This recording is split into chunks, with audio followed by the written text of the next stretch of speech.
भक्तजनों, माताओं, बहनों, सादर जय श्री कृष्ण। हमारे YouTube चैनल में आप सभी का बहुत बहुत स्वागत है। मैं हूं आपके साथ आचार्य धर्मेंद्र शास्त्री।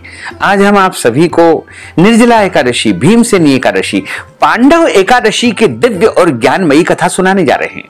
इस कथा को अंत तक सुनिएगा और सुनने के बाद अधिक से अधिक भक्तजनों को, सनातन धर्म के सभी मानने वाले धर्मावलंबियों को और अन्य परिजनों को, मित्रों को, रिश्तेदारों को शेयर भी अवश्य कर दीजिएगा, ताकि ज्ञानवर्धक कथा का श्रवण करके सभी पुण्य लाभ को प्राप्त हो सके। यदि आप एकादशी का व्रत करते हैं और कथा का श्रवण करते हैं तो अति उत्तम रहेगा। और यदि आप व्रत नहीं कर पाते हैं, केवल कथा का श्रवण भी कर लेंगे तो भी आपको निर्जला एकादशी का संपूर्ण पुण्य लाभ प्राप्त हो सकेगा। तो आप सभी इस ज्ञानवर्धक वीडियो को अंत तक देखिएगा और देखने के बाद अधिक से अधिक लोगों को शेयर भी कर दीजिएगा। तो सबसे पहले आपको और आपके पूरे परिवार को निर्जला एकादशी, भीमसेनी एकादशी, पांडव एकादशी की बहुत बहुत शुभकामनाएं और बधाइयां। भगवान श्री हरि लक्ष्मी नारायण जी का भरपूर आशीर्वाद आप सभी के जीवन पर सदैव बना रहे। आप सभी सुखी रहें, स्वस्थ रहें, व्यस्त रहें, मस्त रहें, निरंतर उन्नति तथा प्रगति को प्राप्त करते रहें। साल की सबसे बड़ी एकादशी निर्जला एकादशी, भीमसेनी एकादशी ज्येष्ठ माह के शुक्ल पक्ष में आती है। इस बार निर्जला एकादशी, भीमसेनी एकादशी तिथि का आरंभ 17 जून 2024 सोमवार को सुबह 4:44 से हो जाएगा। इसी समय दशमी तिथि का समापन होगा और एकादशी तिथि का समापन 18 जून 2024 की सुबह 6:25 पर होगा। अतः जो द्वादशी युक्त हरिवासर सूर्योदय व्यापिनी शुद्ध निर्जला एकादशी रहेगी वो 18 जून 2024 मंगलवार के दिन ही रहेगी।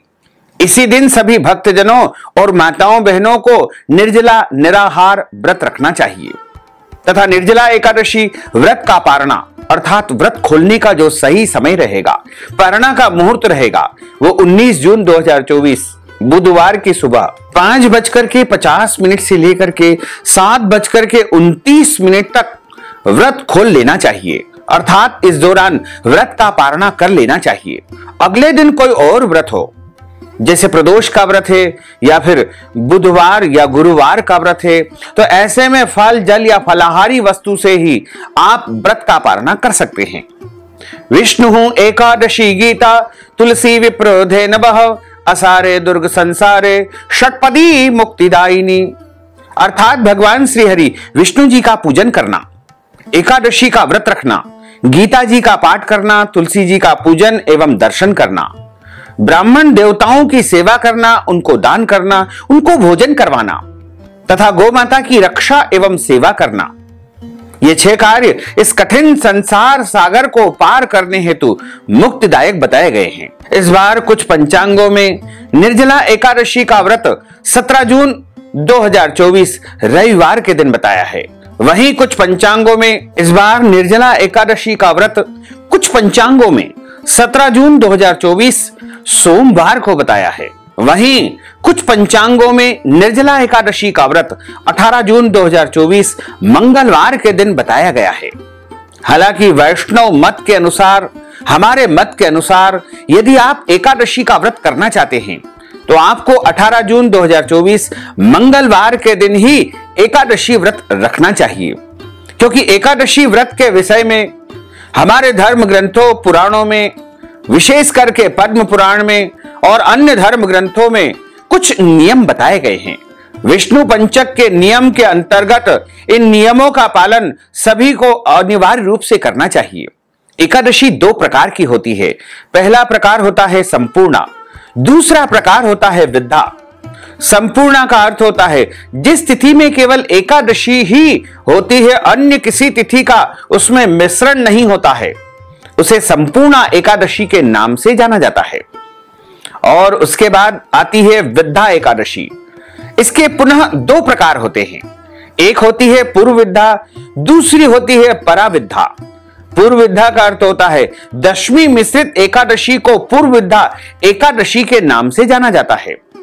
यदि एकादशी तिथि के दिन सूर्योदय के समय यानी सूर्य निकलने से 1 घंटा 36 मिनट की अवधि में दशमी का नाम मात्र, अंश मात्र भी रह गया है तो ऐसी एकादशी पूर्व विद्या दोष से दोष युक्त होने के कारण वर्जित मानी गई है। ऐसी एकादशी का व्रत कभी भी नहीं करना चाहिए। यह एकादशी राक्षसों का बल बढ़ाने वाली एकादशी है और पुण्यों का नाश करने वाली एकादशी है। पद्म पुराण में स्पष्ट रूप से लिखा हुआ है कि वासरम दशमी विधम दैत्यानाम पुष्टिवर्धनम मदीयम नास्ति संदेह सत्यम सत्यम पितामह। अर्थात दशमी मिश्रित एकादशी दैत्यों के बल बढ़ाने वाली एकादशी है, इसमें किसी भी प्रकार का कोई संदेह नहीं है। अब आती है पराविद्या। द्वादशी मिश्रित एकादशी को पराविद्या एकादशी कहते हैं। पद्म पुराण में लिखा हुआ है कि द्वादशी मिश्रिता ग्राह्य सर्वत्र एकादशी तिथि है, अर्थात द्वादशी मिश्रित एकादशी सर्वदा ही ग्रहण करने योग्य है। इसलिए भक्त जनों को, वैष्णव जनों को, माताओं बहनों को पराविद्या एकादशी का ही व्रत रखना चाहिए। ऐसी एकादशी का पालन करने से भक्ति में, पुण्य में वृद्धि होती है। दशमी मिश्रित एकादशी का व्रत रखने से पुण्यों का नाश होता है, पुण्य क्षय होते हैं। एकादशी व्रत के विषय में पद्म पुराण में एक प्रसंग है कि जब भगवान वाराह और हिरण्याक्ष का युद्ध चल रहा था, तब भगवान श्री हरि नारायण के बार बार कोशिश करने पर भी हिरण्याक्ष का वध नहीं हो पा रहा था, अर्थात प्रभु हिरण्याक्ष को नहीं मार पा रहे थे। तब ब्रह्मा जी ने भगवान नारायण से प्रश्न पूछा कि हे प्रभु, यह असुर तो आपकी दृष्टि मात्र से मृत्यु को प्राप्त हो जाना चाहिए, लेकिन ऐसा क्यों नहीं हो पा रहा है? आप इसे क्यों नहीं मार पा रहे हैं? तब भगवान बोले कि ब्रह्मा जी, शुक्राचार्य की माया से मोहित होने से कुछ ब्राह्मण दशमी युक्ता एकादशी का व्रत कर रहे हैं, क्योंकि दशमी के दिन दैत्यों की उत्पत्ति हुई थी और एकादशी के दिन देवताओं की उत्पत्ति हुई थी। इसलिए दशमी युक्त एकादशी का व्रत करने से दैत्यों का अर्थात राक्षसों का बल बढ़ता है और द्वादशी युक्त एकादशी का व्रत करने से देवताओं की शक्ति में वृद्धि होती है। ब्राह्मणों के दशमी विद्या एकादशी का व्रत करने से दैत्य का बल बढ़ रहा है, इस राक्षस की शक्ति बढ़ रही है और यह मृत्यु को प्राप्त नहीं हो पा रहा है। जो मनुष्य, जो भक्तजन दशमी युक्ता एकादशी का व्रत करते हैं, उसके अंदर आसुरी शक्ति में वृद्धि होती है। कलयुग में सब लोग मोहित होकर के दशमी विद्या एकादशी का व्रत करेंगे, इसलिए दुनिया में, देश में अशांति बनी रहेगी। इसलिए कभी भी दशमी युक्त एकादशी का व्रत बिल्कुल नहीं करना चाहिए। सदैव द्वादशी युक्त एकादशी का ही व्रत करना चाहिए। जब माता सीता जी को लक्ष्मण जी वाल्मीकि ऋषि के आश्रम में छोड़ करके आए थे, तब माता सीता ने ऋषिवर से पूछा कि हे ऋषिवर, मैंने अपने जीवन में कभी भी कोई गलत कर्म, पाप कर्म नहीं किया है, सदैव पतिव्रता रही और पति की सेवा की, फिर भी मेरे जीवन में इतने सारे कष्ट क्यों आए, इतने कष्ट और संकट क्यों उपस्थित हुए? तब वाल्मीकि जी ने सीता माता को जवाब दिया कि आपने कभी अपने पूर्व जन्म में दशमी विद्या एकादशी का व्रत किया था और उसी दिन एकादशी के सारे नियमों का पालन किया था। उससे आपके पुण्य नहीं वरन पाप में वृद्धि हुई है, आपके पाप बड़े हैं। उसी का परिणाम यह है कि आपको अपने जीवन काल में इतने कष्ट भोगने पड़े। पुराणों में लिखा हुआ है कि दशमी विद्या एकादशी का व्रत करने से धन, पुत्र और ऐश्वर्य का विनाश होता है। दशमी विद्या एकादशी अशुद्ध मानी गई है, यह आसुरी शक्ति को बढ़ाने वाली है, इसलिए इस दिन एकादशी का व्रत करना कदापि शास्त्र सम्मत नहीं है। पुराणों में स्पष्ट मत मिलता है कि अगर दशमी विद्या एकादशी हो, दूसरे दिन सूर्योदय से पहले ही एकादशी समाप्त हो रही हो, तो द्वादशी के दिन एकादशी का व्रत करके त्रयोदशी तिथि में ही एकादशी व्रत का पारणा करना चाहिए। इस बार ज्येष्ठ मास के शुक्ल पक्ष की निर्जला एकादशी भीमसेनी एकादशी तिथि का आरंभ 17 जून 2024 सोमवार की सुबह 4:44 से हो जाएगा, जो कि 18 जून 2024 की सुबह 6:25 पर एकादशी तिथि समाप्त हो जाएगी। अतः द्वादशी युक्त हारी वासर सूर्योदय व्यापिनी शुद्ध एकादशी होगी, वो 18 जून 2024 मंगलवार के दिन ही एकादशी रहेगी। इसी दिन संपूर्ण ब्रज मंडल में, मथुरा में, गोकुल में, श्रीनाथ द्वारा में और अन्य सभी तीर्थों पर एकादशी का व्रत रखा जाएगा। इसीलिए 18 जून 2024 मंगलवार के दिन ही सभी भक्तजनों और माताओं बहनों को निर्जला एकादशी का निराहार व्रत रखना चाहिए। निर्जला एकादशी का जो व्रत निराहार और निर्जला रखते हैं उनको 18 जून के ब्रह्म मुहूर्त से जल का परित्याग करना होगा।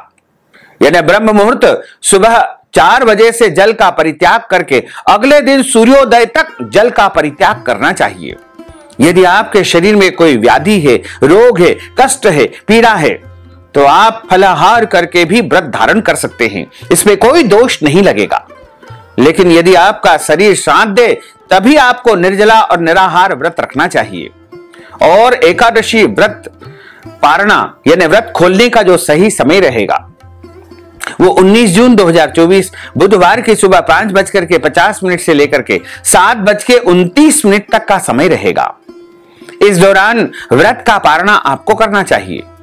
अगर अगले दिन कोई और व्रत हो तो आप फल, जल या फलाहारी वस्तु से भी व्रत का पारणा कर सकते हैं। अगले दिन जैसे आपको प्रदोष का व्रत करना है या बुधवार का या फिर गुरुवार का व्रत करना होता है या अन्य कोई भी व्रत करना होता है तो आप फल, जल, तुलसी जी का पत्ता या कोई भी फलाहारी वस्तु से, पंचामृत से, सूखा मेवा से, प्रभु के प्रसाद से भी एकादशी व्रत का पारणा कर सकते हैं। पूरे एक वर्ष में 12 महीनों में 24 एकादशी आती है, लेकिन जिस साल अधिक मास या पुरुषोत्तम मास आता है उस वर्ष 2 अधिक एकादशी यानी कुल मिलाकर के 26 एकादशी आती है। प्रत्येक महीने में 2 बार एकादशी आती है, एक कृष्ण पक्ष में, दूसरी शुक्ल पक्ष में। दोनों ही एकादशियों का भिन्न भिन्न महत्व हमारे धर्म ग्रंथों और पुराणों में बताया हुआ है। निर्जला एकादशी का व्रत करने से पूरे साल की 26 एकादशियों का संपूर्ण पुण्य लाभ प्राप्त हो जाता है।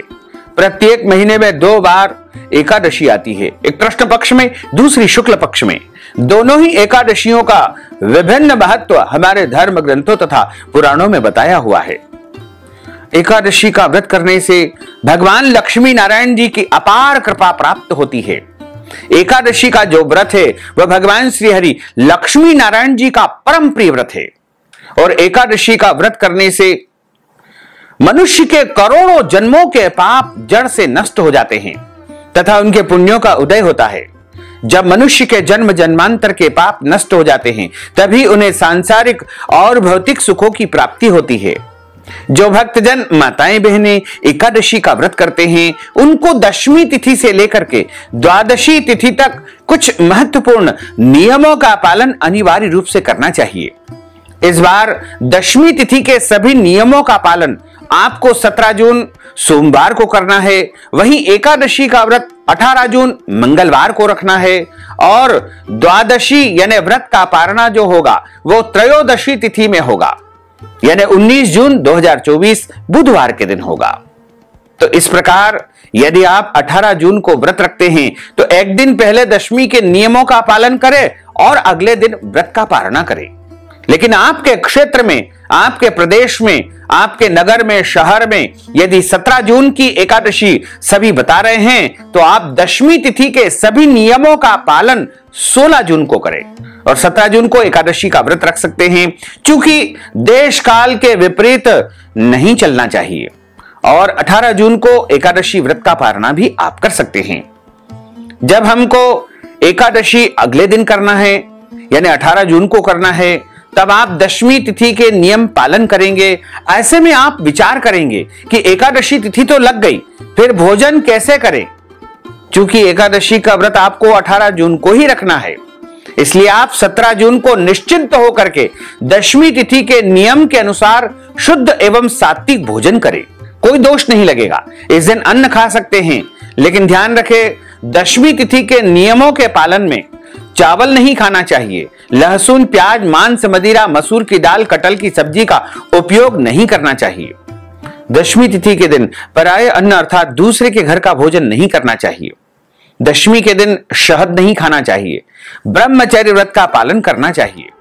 और एकादशी के दिन सुबह जल्दी उठ करके, ब्रह्म मुहूर्त में उठ करके स्नान करके धुले हुए कपड़े धारण करें। ध्यान रखें, इस दिन फटे कपड़े, मैले कपड़े बिल्कुल ना पहने। यदि फटे हैं तो सिल करके पहने, यदि मैले हैं तो धो करके पहने। और स्वच्छ पवित्र वस्त्र धारण करके मस्तक पर तिलक अवश्य लगाएं। देवो भूत्वा देवम यजेत, पहले तिलक लगा करके सुंदर स्वरूप अपना बना करके प्रभु की आराधना और पूजा करनी चाहिए। क्योंकि धर्म ग्रंथों और पुराणों में लिखा हुआ है कि जब हम देवी देवताओं की आराधना करते हैं, पूजा करते हैं, तो हमारा तन और मन दोनों पवित्र होना चाहिए। और शुद्ध मन से, पवित्र तन से आप प्रभु का पूजन अर्चन करें। यदि आप बीमार है, कोई रोग है, स्नान नहीं कर पाते हैं, तो ऐसी परिस्थिति में मानसिक रूप से भी आप गंगा जी का, यमुना जी का, तीर्थ का ध्यान कर लेंगे तो भी आपको स्नान का पुण्य प्राप्त होगा। और यदि संभव हो तो कान धोकर भी आप स्नान का पुण्य प्राप्त कर सकते हैं।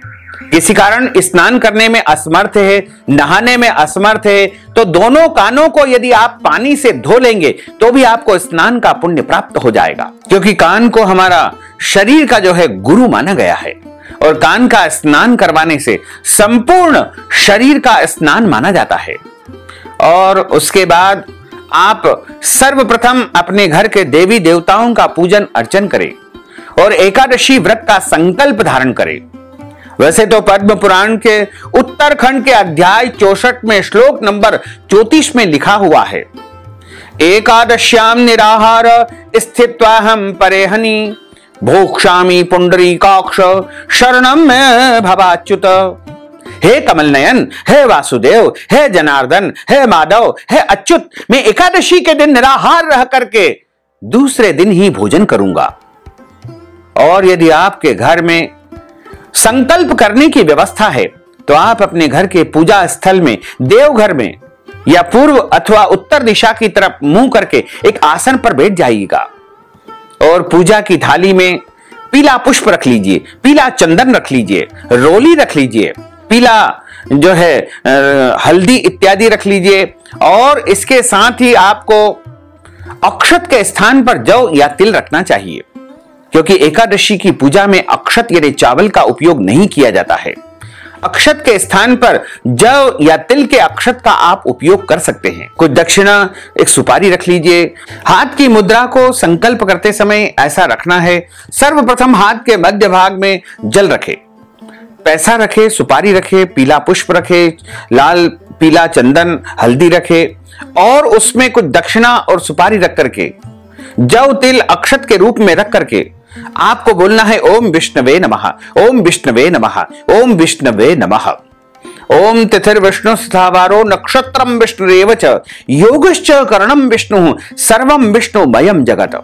ओम विष्णुर्विष्णुर्विष्णु श्रीमद् भगवतो महापुरुषस्य विष्णुर आज्ञेयः प्रवर्तमानस्य अद्य श्री ब्रह्मणोन्हि द्वितीय प्रार्धे श्री श्वैतवारः कल्पे वैवस्वत्मन् मंत्रे अष्टाविंशतितमे कलियुगे कलि प्रथम चरणे भूर्लोके भारतवर्षे भरतखंडे जम्बुद्वीपे आर्यावर्तांतर्गत ब्रह्मवर्तेक देशे अवंतिकायां विशाला क्षेत्रे मध्य प्रदेशे भोपाल मंडलांतर्गते भोपाल नामनी नगरे ही संवत 2081 मासानाम मासे पुण्य पवित्र मासे ज्येष्ठ मासे ही शुभै ही शुक्ल पक्षै ही अद्याय एकादश्यायाम पुण्यतिथ्योः तदुपरांत द्वादश्यायाम पुण्यतिथ्योः स्वाति दिवस नक्षत्रैः तुला राशिस्ते श्री चंद्रैः वृषभ राशिस्ते श्री सूर्यैः वृषभ राशिस्ते श्री देवराज गुरु शेषेषु ग्रहेषु यथा यथम राशि स्थान स्थित सत्सु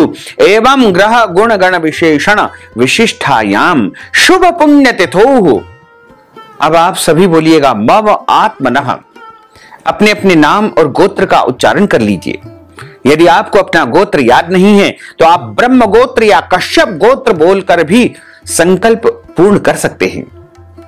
जो विवाहित माताएं बहनें होती है उनको अपने पति पक्ष का गोत्र उच्चारित करना चाहिए, और जो कुंवारी कन्याएं होती है उनको अपने पिता पक्ष यानी पिता का गोत्र ही उच्चारित करना चाहिए। श्रुति स्मृति पुराणोक्त वेदोक्त फल प्राप्त्यर्थम संकल्पित कामना संसिद्ध्यर्थम मम सकुटुंबस्य सपरिवारस्य इह जन्मनि जन्मांतरे वा सकल दुरितोपशमनार्थम आदि देविक आदि भौतिक आध्यात्मिक त्रिविध तापोपशमनार्थम वात पित्त कफ जन दोष परिहारार्थम 10 विधि लक्ष्मी प्राप्त्यर्थम बहुविध लक्ष्मी प्राप्त्यर्थम अप्राप्त लक्ष्मी प्राप्त्यर्थम प्राप्त लक्ष्म्योश्च चिरकाल संरक्षणार्थम सकल मन इच्छित कामना संसिद्ध्यर्थम लोके सभायाम राजद्वारे व्यापारे कृषि कार्ये सेवा कार्ये यश विजय लाभादि प्राप्त्यर्थम नवग्रह देवताः प्रसन्नार्थम कुल देव्यै नमः प्रसन्नार्थम कुल देवताः प्रसन्नार्थम पितृदेवताः प्रसन्नार्थम सर्वदेवताः प्रसन्नार्थम अद्य दिवसे ज्येष्ठ मासे शुक्ल पक्षे निर्जला एकादश्यायाम भीमसेनी एकादश्यायाम व्रत कर्माहम करिष्ये। इस प्रकार संकल्प प्रभु को समर्पित करने के बाद हाथ जोड़ करके भगवान से प्रार्थना करें कि हे दीन बंधु, हे दीनानाथ, हे करुणा निधान, आज मैं निर्जला एकादशी का व्रत करने जा रहा हूं या करने जा रही हूं। मुझे पूरी शक्ति और सामर्थ्य प्रदान करे कि सभी नियमों का पालन करते हुए पूरे विधि विधान से मैं एकादशी का व्रत धारण कर सकूं। और यदि मेरे द्वारा जाने अनजाने में कोई भी गलती हो जाए, त्रुटि हो जाए, तो मुझे अबोध बालक जान करके आप क्षमा अवश्य ही प्रदान कर देना, क्योंकि आप तो दीनानाथ है, आप दीन बंधु है, आप करुणा निधान है। इस प्रकार आपका एकादशी का व्रत आरंभ हो जाएगा। एकादशी के दिन प्रातःकालीन वेला में सूर्य भगवान को अर्घ्य प्रदान करें, अपने पूज्य पुरुषों को, गुरुजनों को प्रणाम करे, माता पिता को प्रणाम करे, तुलसी जी का पूजन करे, गौ माता का पूजन करे। इस दिन तुलसी जी में जल जड़ा करके पूजन अर्चन करना चाहिए। हालांकि कई क्षेत्रों में एक भ्रांति है कि इस दिन तुलसी जी में जल नहीं दिया जाता है। किसी भी शास्त्र में कोई ऐसा प्रमाण नहीं है कि तुलसी जी का पूजन या जल अर्पण इस दिन नहीं करना चाहिए। पूजन अर्चन कर सकते हैं, और यदि आपके यहाँ ऐसी कोई धारणा है तो तुलसी जी के पत्ते एक दिन पहले ही तोड़ करके आपको रख लेना चाहिए, क्योंकि द्वादशी और रविवार और अमावस्या के दिन तुलसी पत्र नहीं तोड़ा जाता है। इसलिए एक दिन पहले ही आप तुलसी जी के पत्ते तोड़ करके रख लीजिएगा। गौ माता का पूजन अर्चन करें, यदि संभव हो तो गौ माता को भी फल या फलाहारी वस्तु खिलाए। लेकिन इस दिन किसी भी मनुष्य को अन्न का सेवन बिल्कुल नहीं करना चाहिए। ये एकादशी निर्जला एकादशी है। इस दिन कई भक्तजन निर्जला निराहार व्रत रखेंगे, और जो पहली बार व्रत रखने जा रहे हैं उनके लिए थोड़ा कठोर रहेगा, कठिन रहेगा, क्योंकि पहली बार निर्जला निराहार व्रत रखना बहुत कठिन माना जाता है। यदि आपका शरीर साथ देता है तो ही आप निर्जला निराहार व्रत रखें, अन्यथा फलाहार करके भी आप व्रत का जो है पूर्ण रूप से पुण्य फल प्राप्त कर सकते हैं। इसमें कोई दोष आपको नहीं लगेगा। लेकिन निर्जला निराहार व्रत रखते हैं तो आप पूजन के समय जो आचमन करते हैं, वो जल आप आचमन के रूप में, एक आचमनी में 1 ग्राम जल आता है, उतना जल यदि आपके कंठ में चला जाएगा तो उसका कोई दोष नहीं लगेगा। आचमन के रूप में जल ग्रहण कर सकते हैं। ध्यान रखें, निर्जला एकादशी व्रत करने वाले को उस दिन घर में रहना चाहिए, धूप में नहीं जाना चाहिए, और बहुत अधिक मेहनत या परिश्रम उनको बिल्कुल नहीं करना है, क्योंकि बहुत परिश्रम करेंगे, मेहनत करेंगे तो प्यास लगेगी, भूख लगेगी। इसलिए निर्जला निराहार व्रत रहने वाले को घर में रह करके भगवान की कथाओं का श्रवण करना चाहिए, प्रभु के नामों का स्मरण करना चाहिए, और पूरे पवित्र मन से उनको व्रत धारण करना चाहिए। यदि आप फलाहार करके व्रत रखते हैं तो हमारे धर्म ग्रंथों पुराणों में सर्वोत्तम फलाहार गाय का दूध और फल माने गए हैं। और इसके अलावा ड्राई फ्रूट, सूखा मेवा, मूंगफली दाना, आलू और साबूदाना, और इसके अलावा सभी प्रकार के जो फल होते हैं वो शुद्ध और पवित्र करके भगवान को भोग लगा करके आप ग्रहण कर सकते हैं। इसका कोई दोष नहीं लगेगा। वैसे तो निर्जला एकादशी के दिन प्रभु का विशेष पूजन अर्चन करके जल कलश का दान करने का भी विधान है। यदि संभव हो तो एक कलश अपने घर लेकर आए, मिट्टी का कलश लेकर आए, उसको जल से भरे और गेहूं की ढेरी के ऊपर उसको रख करके उसके कंठ में एक तलावा बांधे और ऊपर उस पे फल रख दे। खरबूजा का फल या अन्य कोई भी फल आप रख सकते हैं। आप चाहें तो उस पे तरबूज भी रख सकते हैं। कोई भी फल या आम का फल रख करके मंदिर में या ब्राह्मण को आपको दान करना चाहिए। यदि दान नहीं कर पाते हैं तो ब्राह्मण देवता को जल, कलश और फल के निमित्त धन राशि भी आप दान कर देंगे तो भी आपको जल, कलश और फल का पूरा पुण्य प्राप्त हो सकेगा। एकादशी के दिन क्रोध न करें, लड़ाई झगड़ा एवं वाद विवाद बिल्कुल न करें। ब्रह्मचर्य व्रत का पालन करना चाहिए। दाढ़ी कटिंग या शेविंग नहीं करवाना चाहिए। किसी का भी अपमान या अनादर बिल्कुल न करें। दिन में सोना नहीं चाहिए, रात्रि में जागरण करें और पूजन पाठ करके ब्राह्मण देवता के मुख से ही एकादशी व्रत कथा का श्रवण करना चाहिए। कथा सुनने के बाद ब्राह्मण देवता को दक्षिणा प्रदान करना चाहिए और यदि संभव हो तो अगले दिन पारणा के समय उन्हीं ब्राह्मण देवता को भोजन करवाएं या फिर उनको भोजन के निमित्त आटा, दाल, चावल, सीधा सामग्री का दान करें। और सामग्री नहीं दे पाते हैं तो उनको नगद धन राशि देकर भी आप ब्राह्मण भोजन का संपूर्ण पुण्य लाभ प्राप्त कर सकते हैं। एकादशी तिथि समाप्त हो जाए फिर भी आपको अगले दिन ही एकादशी व्रत का पारणा करना चाहिए, यानी अगले दिन के सूर्योदय के बाद ही आपको एकादशी व्रत का पारणा करना चाहिए। इस बार निर्जला एकादशी का व्रत सर्वमान्य रूप से 18 जून 2024 मंगलवार के दिन ही रहेगा। इसलिए इसी दिन सभी माताओं, बहनों, भक्तजनों को एकादशी का व्रत धारण करना चाहिए। अब हम आप सभी को निर्जला एकादशी, भीमसेनी एकादशी की दिव्य और ज्ञानमयी कथा सुनाने जा रहे हैं। बोलिए श्री लक्ष्मी नारायण भगवान की जय। गुरुर् ब्रह्मा गुरुर्विष्णु गुरुर्देवो महेश्वरा, गुरु साक्षात् परब्रह्म तस्मै श्री गुरुवे नमः। श्री अखंड मंडलाकारं व्याप्तं येन चराचरं तत्पदं दर्शितं येन तस्मै श्री गुरुवे नमः। वसुदेव सुतं देवं कंस चाणूरमर्दनं देवकी परमानंदं कृष्णं वंदे जगद्गुरुं। कृष्णाय वासुदेवाय हरये परमात्मने प्रणतः क्लेशनाशाय गोविंदाय नमो नमः। चिंता संतान हंतारो यत्पादाम्बुजरेणवः स्वीयानान्तान् निजाचार्यान् प्रणमामि मुहुर्मुहुः। यदनुग्रहतो जन्तु सर्वदुःखातिको भवेत् तबहं सर्वदा वन्दे श्रीमद्वल्लभ नंदनम। अज्ञानान्तिमिरान्धस्य ज्ञानाञ्जनशलाकया चक्षुरुन्मीलितं येन तस्मै श्री गुरुवे नमः। सच्चिदानन्दरूपाय विश्वोत्पत्त्यादिहेतवे तापत्रय विनाशाय श्रीकृष्णाय वयं नमः।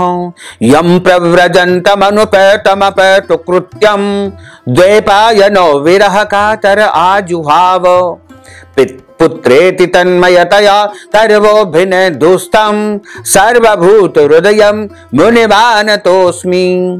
नेमिषे सूतमासीन मभिवाद्यं महामतिं कथामृत रसास्वाद कुशलः शोनको ब्रवीत्। कस्तूरी तिलकं ललाटपटले वक्षस्थले कौस्तुभं नासाग्रे वरमौक्तिकं करतले वेणुः करे कंकणं। सर्वांगे हरिचन्दनं सुललितं कंठे च मुक्तावलिं गोपस्त्री परिवेष्टितो विजयते गोपालचूडामणिं। फुल्लेन्दीवरकान्तिमिन्दुवदनं बर्हवतं सप्रियं श्रीवत्साङ्गमुदौरकौस्तुभधरं पीताम्बरं सुन्दरं।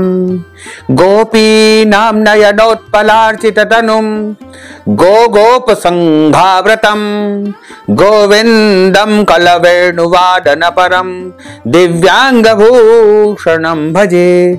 करारविन्देन पदारविन्दं मुखारविन्देन विनिवेशयन्तीं वटस्य पत्रस्य पुटेशयानं बालं मुकुन्दं मनसा स्मरामि, बालं मुकुन्दं मनसा स्मरामि, बालं मुकुन्दं मनसा स्मरामि।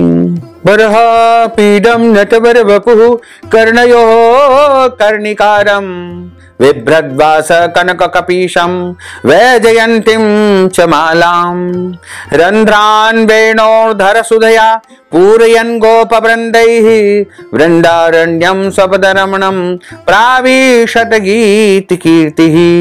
जय जय श्री राधारमण, जय जय नवल किशोर, जय गोपी चित चोर प्रभु, जय जय माखन चोर। मात मेरी श्री राधिका, पिता मेरे घनश्याम, इन दोनों के चरणन में मेरा बारंबार प्रणाम, मेरा बारंबार प्रणाम, मेरा बारंबार प्रणाम। मोहिनी मूरत श्याम की वो मन रही समाय, जो मेहंदी के पात में लाली रही समाय। धन यौवन एक दिन उड़ जाएंगे जैसे उड़े कपूर, मन मूरख तू राम भज क्यों चाटे जगधूर। राम कृष्ण दो एक है अंतर नहीं निमेष, इनके नयन गभीर है उनके चपल विशेष।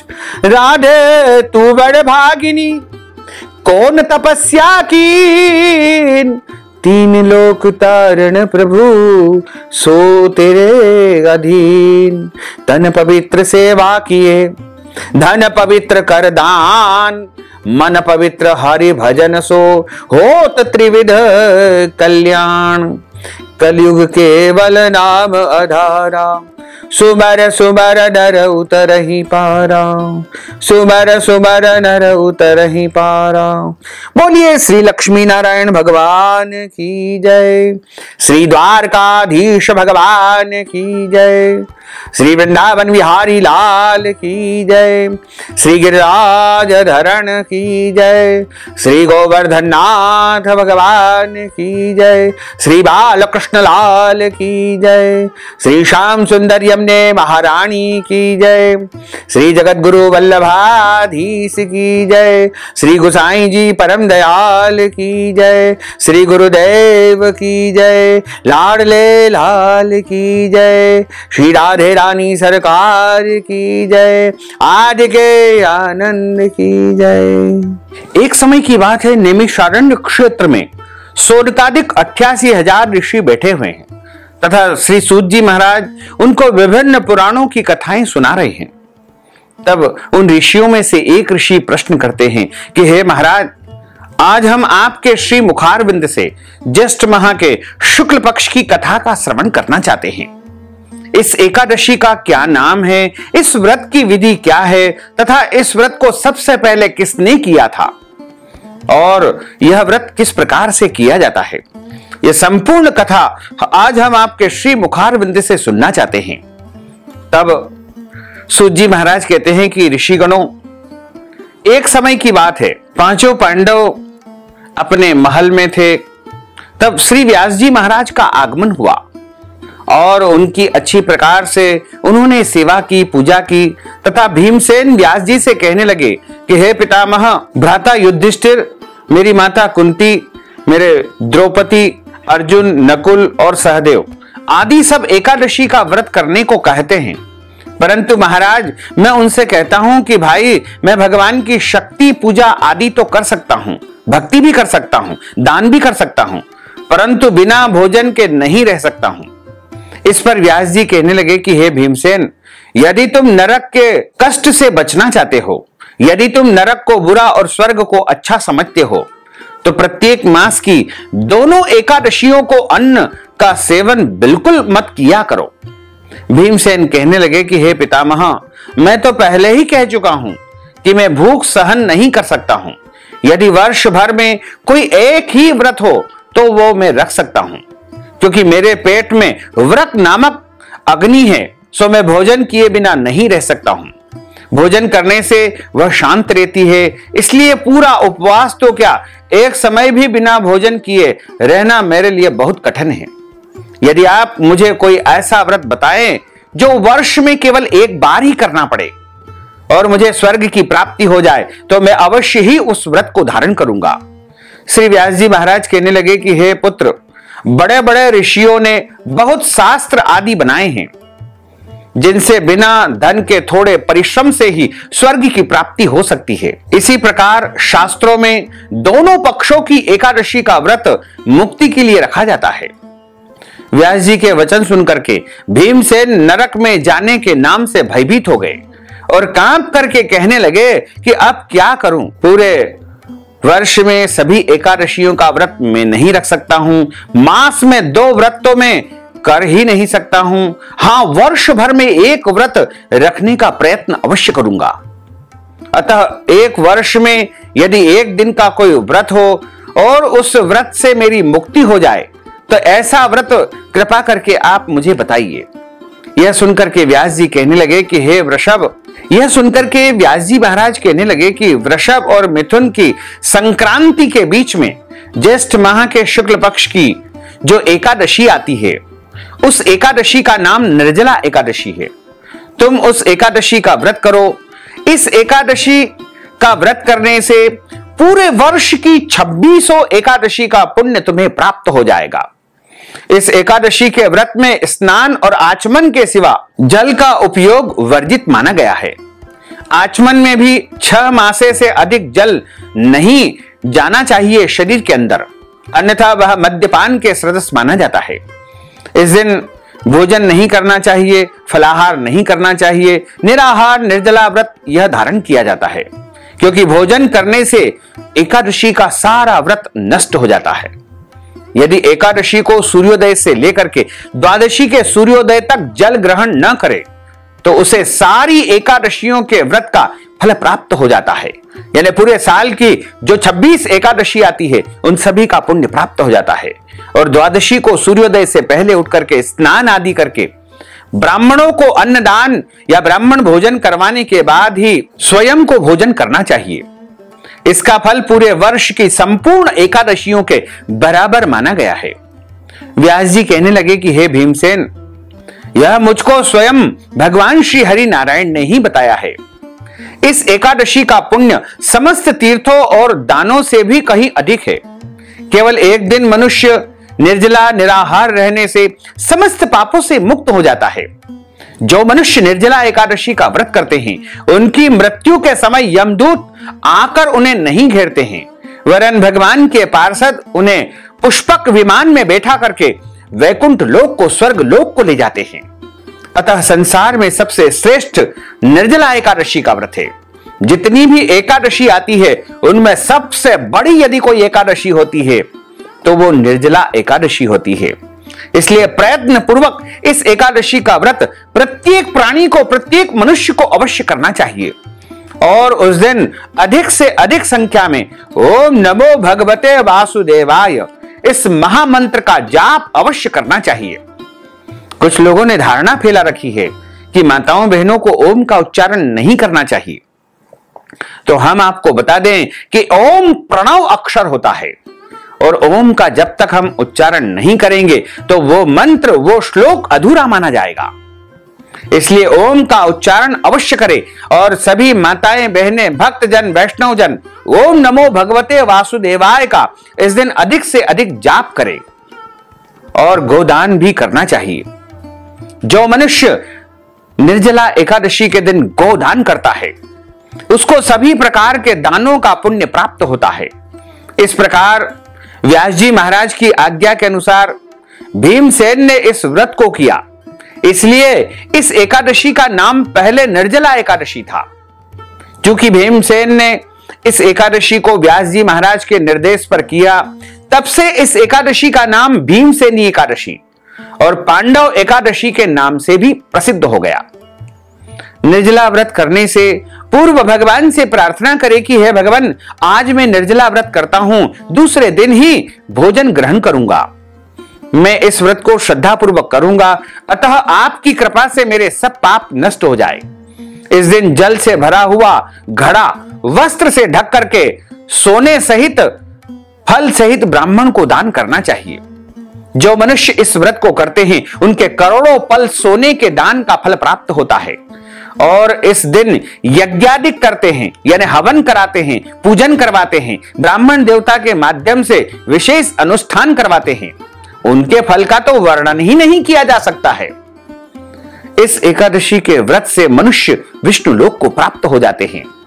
यदि आपके घर में पितृदोष है, आपके पितरों का मोक्ष नहीं हुआ है, तो आप अपने पितरों की सद्गति के लिए, उनकी मुक्ति के लिए, उनके मोक्ष के लिए और अपने घर परिवार के पितृदोषों की शांति के लिए निर्जला एकादशी का व्रत अवश्य करें।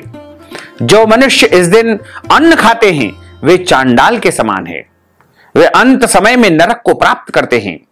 जिसने निर्जला एकादशी का व्रत किया है वह चाहे ब्रह्म हत्यारा हो, मदिरा पान करता हो, चोरी की हो या गुरु के साथ द्वेषता की हो, मगर इस व्रत के प्रभाव से वह स्वर्ग को अवश्य ही प्राप्त होता है। श्री व्यास जी महाराज कहते हैं कि हे कुंती पुत्र, जो पुरुष या स्त्री श्रद्धा पूर्वक इस व्रत को करते हैं उन्हें सभी प्रकार के कर्म करना चाहिए और प्रथम भगवान का पूजन करे, फिर गौदान करे, ब्राह्मणों को मिष्ठान्न व दक्षिणा देनी चाहिए तथा जल से भरे कलश का दान अवश्य करना चाहिए। निर्जला एकादशी के दिन अन्न, वस्त्र, उपाहन यानी जूता, चप्पल या खड़ाऊ का दान करना चाहिए और ब्राह्मण देवता के लिए इस दिन शैया दान करने का भी विधान है। ब्राह्मण को वस्त्र दान, अन्न दान, तिल का दान भी इस दिन अवश्य करना चाहिए। जो मनुष्य भक्ति पूर्वक इस कथा को सुनते हैं या पढ़ते हैं उन्हें निश्चय ही स्वर्ग की प्राप्ति होती है। व्यास जी महाराज कहने लगे कि हे भीमसेन, यह मुझको स्वयं भगवान श्री हरि नारायण ने बताया है। इस एकादशी का पुण्य समस्त तीर्थों और दानों से भी अधिक है। केवल एक दिन मनुष्य निर्जल रहने से समस्त पापों से मुक्त हो जाता है। निर्जला एकादशी का व्रत करने से उसके सारे पाप नष्ट हो जाते हैं और उसके जन्म जन्मांतर के सारे पाप जल करके भस्म हो जाते हैं तथा इस संसार में उसे सभी प्रकार के जो सुख होते हैं वो अवश्य ही प्राप्त होते हैं। इसमें किसी भी प्रकार का कोई संशय नहीं है। यदि मनुष्य अपना कल्याण चाहता है, अपनी भलाई चाहता है, पुण्य में वृद्धि चाहता है, तो उसको निर्जला एकादशी का व्रत अवश्य करना चाहिए। भीमसेनी एकादशी का व्रत अवश्य करना चाहिए, चाहे निर्जला निराहार करे या फलाहार करके करे, लेकिन इस एकादशी का व्रत अवश्य करे। यदि आपने पूरी श्रद्धा और भक्ति के साथ में निर्जला एकादशी का व्रत कर लिया तो आपके सारे पाप नष्ट हो जाएंगे और सभी प्रकार के पुण्यों की प्राप्ति आपको अवश्य ही होने लगेगी। इसमें किसी भी प्रकार का कोई संशय नहीं है। बोलिए श्री लक्ष्मी नारायण भगवान की जय। अच्युतम केशवम राम नारायणम कृष्ण दामोदरम वासुदेवम हरे श्रीधरम माधवम गोपिका वल्लभम श्री जानकी नायकम श्री रामचंद्रम भजे। जानकी मनोहरम सर्वलोक नायकम श्री शंकरादि सेवितम पुण्य नाम कीर्तनम श्री राम राम राम राम राम नाम दायकम। राम कृष्ण वासुदेवा भक्ति मुक्तिदायकम। राम कृष्ण वासुदेवा भक्ति मुक्तिदायकम। हरे राम राम राम हरे हरे। हरे कृष्ण कृष्ण कृष्ण हरे हरे। श्री कृष्ण गोविंद हरे मुरारे। है नाथ नारायण वासुदेवा। है नाथ नारायण वासुदेवा। है नाथ नारायण वासुदेवा। हरे राम राम राम हरे हरे। हरे कृष्ण कृष्ण कृष्ण हरे हरे। हरे कृष्ण कृष्ण कृष्ण हरे हरे। हरे राम राम राम हरे हरे। बोलिए श्री लक्ष्मी नारायण भगवान की जय। अब हम सभी मिलकर के प्रभु की आरती का गायन करेंगे। ओम जय जगदीश हरे। स्वामी जय जगदीश हरे। भक्त जनों के संकट, दास जनों के संकट क्षण में दूर करे। ओम जय जगदीश हरे। जो ध्यावे फल पावे, दुख विनसे मन का। स्वामी दुख विनसे मन का। सुख संपत्ति घर आ पावे, सुख संपत्ति घर आवे, कष्ट मिटे तन का। ओम जय जगदीश हरे। मात पिता तुम मेरे, शरण गहूँ मैं किसकी, स्वामी शरण गहूँ मैं किसकी। तुम बिना और न दूजा, प्रभु बिना और न दूजा, आस करूँ मैं किसकी। ओम जय जगदीश हरे। तुम पूर्ण परमात्मा, तुम अंतरयामी, स्वामी तुम अंतरयामी। पार ब्रह्म परमेश्वर, पार ब्रह्म परमेश्वर, तुम सबके स्वामी। ओम जय जगदीश हरे। तुम करुणा के सागर, तुम पालन करता, स्वामी तुम पालन करता। मैं सेवक तुम स्वामी, मैं सेवक तुम स्वामी, कृपा करो भरता। ओम जय जगदीश हरे। तुम हो एक अगोचर, सबके प्राणपति, स्वामी सबके प्राणपति। किस विधा मिला हूँ दयामय, किस विधा मिला हूँ दयामय, तुमको मैं सुमति। ओम जय जगदीश हरे। दीन बंधु दुख हरता, तुम ठाकुर मेरे, स्वामी तुम रक्षक मेरे। अपने हाथ उठाओ, अपनी शरण लगाओ, द्वार पड़ा तेरे। ओम जय जगदीश हरे। विषय विकार मिटाओ, पाप हरो देवा, स्वामी पाप हरो देवा। श्रद्धा भक्ति बढ़ाओ, श्रद्धा प्रेम बढ़ाओ, संतन की सेवा। ओम जय जगदीश हरे। तन मन धन सब कुछ है तेरा, स्वामी सब कुछ है तेरा। तेरा तुझको अर्पण, प्रभु जी का प्रभु जी को अर्पण, क्या लागे मेरा। ओम जय जगदीश हरे। पूर्ण ब्रह्म की आरती जो कोई नर गावे, स्वामी जो कोई नर गावे। कहत शिवानंद स्वामी, जपत हर हर स्वामी, मन वांछित फल पावे। ओम जय जगदीश हरे। जय जगदीश हरे। स्वामी जय जगदीश हरे। मोहन जय जगदीश हरे। भक्त जनों के संकट, दास जनों के संकट, बंसी वाला दूर करे। ओम जय जगदीश हरे। कर्पूर गौरम करुणावतारम, संसार सारम, भुजगेन्द्रहारम, सदा वसंतम हृदयारविंदे, भवम भवानी सहितम नमामि। मंदार मालांकुलितालकाये, कपाल मालांकृतशेखराये, दिव्यांबराये च दिगंबराये, नमः शिवाय च नमः शिवाय, नमः शिवाय च नमः शिवाय। आरतिक्यम समर्पयामि, नमो नमः। अब हम सभी प्रभु को मंत्र पुष्पांजलि समर्पित करेंगे। हरि ओम। अब हम सभी प्रभु को मंत्र पुष्पांजलि समर्पित करेंगे। हरि ओम। यज्ञेन यज्ञमय जंत देवास्तानि धर्माणि प्रमाण्यासन्न, तेह न कम महिमानः सचन्त्र यत्र पूर्वे साध्याः सन्ति देवाः। ओम राजाधिराजाय प्रसय्य साहिने, नमो वयं वै श्रवणाय कुर्महे। सबे कामान् काम कामाय, मह्यं कामेश्वरो वै श्रवणो दधातु। कुबेराय वै श्रवणाय महाराजाय नमः। ओम स्वस्ति साम्राज्यं भोज्यं स्वराज्यं वैराज्यं पारमेष्ट्यं राज्यं महाराजमाधिपत्यमय्यं समन्तपर्यायै स्यात् सार्वभौमः। सर्वायुष अन्तार्धा परार्धा पृथिव्यै समुद्रपर्यन्ताय एकराट् इति तदप्येष श्लोकोऽभिहितो मरुतः। परिवेष्टारो मरुतस्यावसान् ग्रहे, आवीक्षितस्य कामप्रेर्विश्वे देवा सभासदेति। ओम विश्व तच्चक्षुरुत विश्रुतो मुखो, विश्रुतो बाहुरुत विश्वस्पात् संबाहोभ्यां धमति सम्पतत्रेर्द्या वा भूमिं जनयन् देवैकः।